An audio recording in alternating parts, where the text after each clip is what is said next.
Item ಯಾವುದೇ ಇರಲಿ try ಮಾಡಿ ಆಚಿ ಚಿಕನ್ ಮಸಾಲಾ. ಬೆಂಗಳೂರಿನಲ್ಲಿ ಆಟೋ ಗ್ಯಾಸ್ ತುರ್ತು ಪರಿಸ್ಥಿತಿ ಉಂಟಾಗಿದೆ. ಆಟೋ ಗ್ಯಾಸ್ ಸಿಗದೆ ಆಟೋ ಚಾಲಕರು ಪರದಾಡುವಂಥ ಸ್ಥಿತಿ ದೊಡ್ಡ ಮಟ್ಟಿಗೆ ನಿರ್ಮಾಣವಾಗಿದೆ. ನಾನೀಗ ಬೆಂಗಳೂರಿನ ಮೂಡ್ಲುಪಾಳ್ಯ ಮುಖ್ಯ ರಸ್ತೆಯಲ್ಲಿ ಇದ್ದೀನಿ. ಇಲ್ಲಿ ಆಟೋ ಚಾಲಕರು ಆಟೋ ಗ್ಯಾಸ್ಗಾಗಿ ಗಂಟೆಗಟ್ಟಲೆ ಕಾಯುವಂಥ ಪರಿಸ್ಥಿತಿ ನಿರ್ಮಾಣವಾಗಿದೆ. ಕಿಲೋಮೀಟರ್ ಗಟ್ಟಲೆ ಈಗಾಗಲೇ ಆಟೋಗಳು ಕ್ಯೂ ಅಲ್ಲಿದೆ. ಆಟೋ ಗ್ಯಾಸ್ ಸಿಗದೆ ಪರದಾಡುವಂಥ ಸ್ಥಿತಿ ದೊಡ್ಡ ಮಟ್ಟಿಗೆ ನಿರ್ಮಾಣವಾಗಿದೆ. ನನ್ನ ಹಿಂಭಾಗಕ್ಕೆ ನೀವು ನೋಡ್ತಾ ಹೋದರೆ ಕಿಲೋಮೀಟರ್ ಗಟ್ಟಲೆ ದೃಶ್ಯಗಳು ಕೂಡ ಕಂಡು ಬರ್ತಾ ಇದೆ. ಬೆಳಗ್ಗೆ 4:30-5 ಗಂಟೆಯಿಂದ ಆಟೋ ಚಾಲಕರು ಆಟೋ ಗ್ಯಾಸ್ಗಾಗಿ ಕಾಯ್ತಾ ಇರುವಂಥ ದೃಶ್ಯಗಳು ಕೂಡ ಕಂಡು ಬರ್ತಾ ಇದೆ. ಯಾಕೆಂದರೆ ಸಾಕಷ್ಟು ಆಟೋ ಗ್ಯಾಸ್ ಬಂಕ್ಗಳಲ್ಲಿ ನೋ ಸ್ಟಾಕ್ ಬೋರ್ಡ್ ಇದೆ ಮತ್ತು ಸಾಕಷ್ಟು ಬಂಕ್ಗಳು ಹೆಚ್ಚು ದರವನ್ನು ಮಾಡಿದರೆ ಇದರಿಂದ ಆಟೋ ಚಾಲಕರು ಪರದಾಡುವಂಥ ಸ್ಥಿತಿ ನಿರ್ಮಾಣವಾಗಿದೆ. ಸಾಮಾನ್ಯವಾಗಿ ನಾವೆಲ್ಲರೂ ಕೂಡ ಆಟೋ ಚಾಲಕರು ಪ್ರಯಾಣಿಕರಿಗಾಗಿ ಈ ರೀತಿ ಕಾಯ್ತಾ ಇರುವಂಥ ದೃಶ್ಯಗಳನ್ನ ನಾವು ನೋಡ್ತೀವಿ. ಆದರೆ ಬದಲಾದ ಸನ್ನಿವೇಶದಲ್ಲಿ ಆಟೋ ಚಾಲಕರು ಆಟೋ ಗ್ಯಾಸ್ಗಾಗಿ ಗಂಟೆಗಟ್ಟಲೆ ಕಿಲೋಮೀಟರ್ ಗಟ್ಟಲೆ ಕ್ಯೂ ಅಲ್ಲಿ ನಿಂತು ಕಾಯುವಂಥ ಪರಿಸ್ಥಿತಿ ನಿರ್ಮಾಣವಾಗಿದೆ. ನನ್ನ ಹಿಂಭಾಗಕ್ಕೆ ನೀವು ಯಾವ ಕಡೆ ಕಣ್ಣು ಹಾಯಿಸಿ ನೋಡಿದ್ರು ಕೂಡ ಕಿಲೋಮೀಟರ್ ಗಟ್ಟಲೆ ಆಟೋ ಚಾಲಕರು ಕ್ಯೂ ಅಲ್ಲಿ ನಿಂತಿರುವ ದೃಶ್ಯಗಳು ಕಂಡು ಬರುತ್ತೆ. ನೂರಾರು ಆಟೋಗಳು ಕ್ಯೂ ಅಲ್ಲಿರುವಂಥ ದೃಶ್ಯಗಳು ಕೂಡ ಕಂಡು ಬರುತ್ತೆ.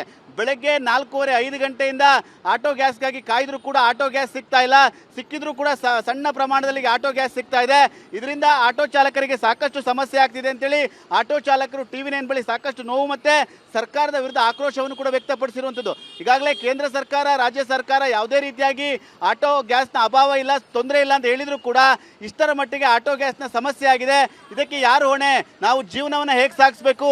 ಇದರಿಂದ ಸಾಕಷ್ಟು ತೊಂದರೆ ಆಗ್ತಾ ಇದೆ ಅಂತೇಳಿ ಆಟೋ ಚಾಲಕರು ನೋವನ್ನು ಕೂಡ ತೋಡ್ಕೊಳ್ತಾ ಇದ್ದಾರೆ. ನನ್ನ ಹಿಂಭಾಗಕ್ಕೆ ನೀವು ನೋಡ್ತಾ ಹೋದರೆ ಮೂಡ್ಲಪಾಳ್ಯ ರಸ್ತೆಯಲ್ಲಿ ಸುಮಾರು 1.5 ಅಲ್ಲ 2.5 ಕಿಲೋಮೀಟರ್ ಅಷ್ಟು ಈಗಾಗಲೇ ಆಟೋ ಕ್ಯೂಗಳಿದೆ. ಬೆಳಗಿನಿಂದಲೂ ಕೂಡ ಆಟೋ ಚಾಲಕರು ಕಾಯ್ತಾ ಇದ್ದಾರೆ.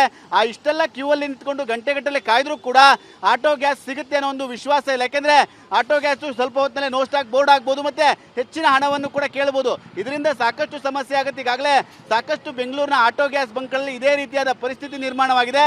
ಇದರಿಂದ ಆಟೋ ಗ್ಯಾಸ್ನ ತುರ್ತು ಪರಿಸ್ಥಿತಿ ಬೆಂಗಳೂರಿನಲ್ಲಿ ಉಂಟಾಗಿದೆ. ಇದರಿಂದ ಆಟೋ ಚಾಲಕರು ಪರದಾಡುವಂಥ ದೊಡ್ಡ ಪರಿಸ್ಥಿತಿ ನಿರ್ಮಾಣವಾಗಿದೆ. ಹಾಗಾಗಿ ಆಟೋ ಚಾಲಕರ ಸಮಸ್ಯೆಗೆ ಸರ್ಕಾರ ಎಷ್ಟರ ಮಟ್ಟಿಗೆ ಒಂದು ಮುಂದಾಗುತ್ತೆ ಅಂತ ಕಾದು ನೋಡಬೇಕಾಗಿದೆ. ಹೀಗಾಗಿ ಸಾಕಷ್ಟು ಆಟೋ ಚಾಲಕರು ಬೆಳಗ್ಗೆಯಿಂದ ಗಂಟೆಗಟ್ಟಲೆ ಕ್ಯೂನಲ್ಲಿ ನಿಂತ್ಕೊಂಡು ಗ್ಯಾಸ್ಗಾಗಿ ಕಾಯ್ತಾ ಇರುವಂಥ ಪರಿಸ್ಥಿತಿ ದೊಡ್ಡ ಮಟ್ಟಿಗೆ ನಿರ್ಮಾಣವಾಗಿದೆ.